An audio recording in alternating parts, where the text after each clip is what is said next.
అందరికీ నమస్కారం. తెలుగు భాషా వ్యాకరణానికి స్వాగతం. ఈరోజు నిష్కల్మషం ఏ సమాసం అవుతుంది అనే అంశాన్ని తెలుసుకుంటాం. నిష్కల్మషం అవిభావ సమాసమా, గతి సమాసమా, ప్రాది సమాసమా, నైతత్పురుష సమాసమా లేదా నై బహువ్రీహి సమాసమా అనే అంశాన్ని తెలుసుకుంటాం. దాని సమాధానాలను పరీక్షించే ముందర అవిభావ సమాసం రెండు సందర్భాల్లో వస్తుంది. ఒకటి సమృద్ధి యొక్క అభావము, యవనం అంటే యవనులో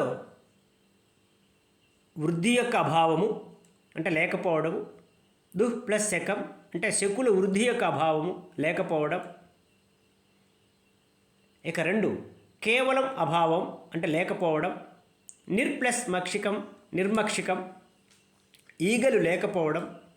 కానీ ఇక్కడ నుండి ఈగలు నిర్గమించబడ్డాయి అనే అర్థంలో స్థానాన్ని సూచించినప్పుడు నిర్మక్షికం అనేది బహువ్రీహి సమాసం అవుతుంది.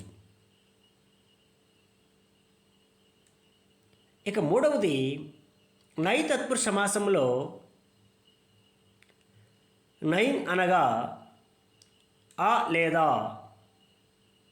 అన్ లేదా నా మొదట్లో ఉండాలి. నా ప్లస్ ధర్మ అధర్మ.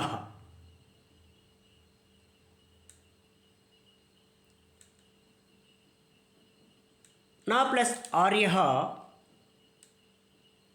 అనార్య. నా ప్లస్ ఏక నైక. ఇలా ఉండాలి నైతత్పురుష సమాసం ఏర్పడాలంటే.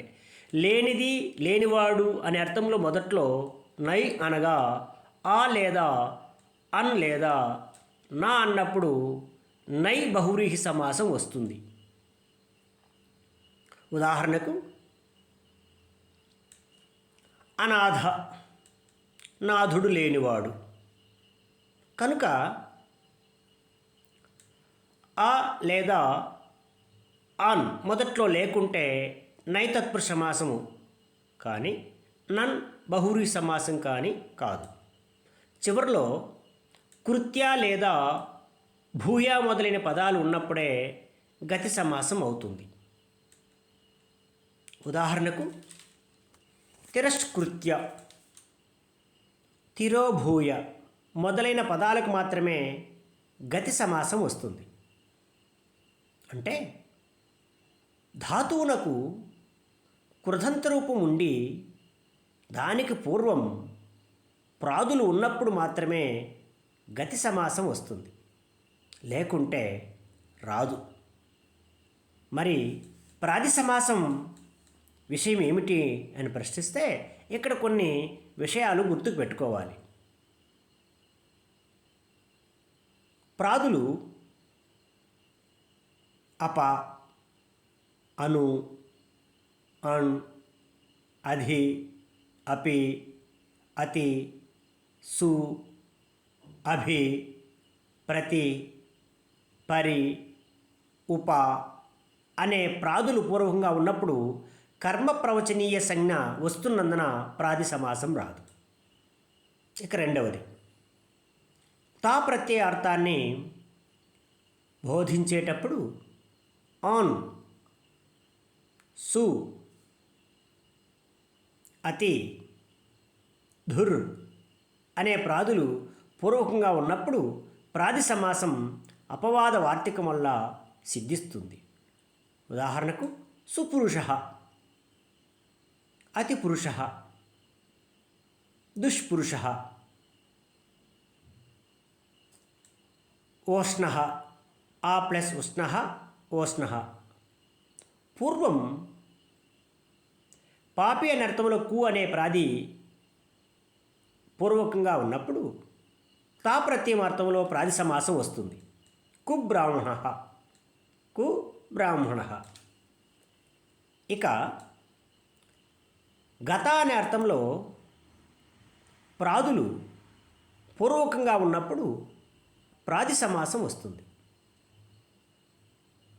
ఉదాహరణకు ప్రాచార్య, ప్రగత ఆచార్య, ఆచార్యత్వములో ముందున్నవాడు.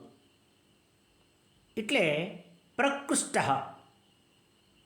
ప్రకృష్ట యత్న, గొప్ప ప్రయత్నం చేసినవాడు, చేస్తున్నవాడు. ప్రత్యుపకార మొదలైన పదాలు. నిర్ మొదలైన ప్రాదులు పంచమి విభక్తిలో బయటికి వెళ్ళినా, దాటి వెళ్ళినా అనే అర్థం పదంలో సమసిస్తాయి. ఉదాహరణకు నిర్లంక, లంక నుంచి వెళ్ళిన. ఇప్పుడు అసలైన విషయానికి వస్తాం. ప్రధానమైన విషయం నిష్కల్మషం, కల్మషం యొక్క అభావం. ఒకటి ఆ, అనా పదాలు పూర్వకంగా లేనందున నై తత్పురుష సమాసం కానీ నై బహువ్రీహి కానీ కాదు.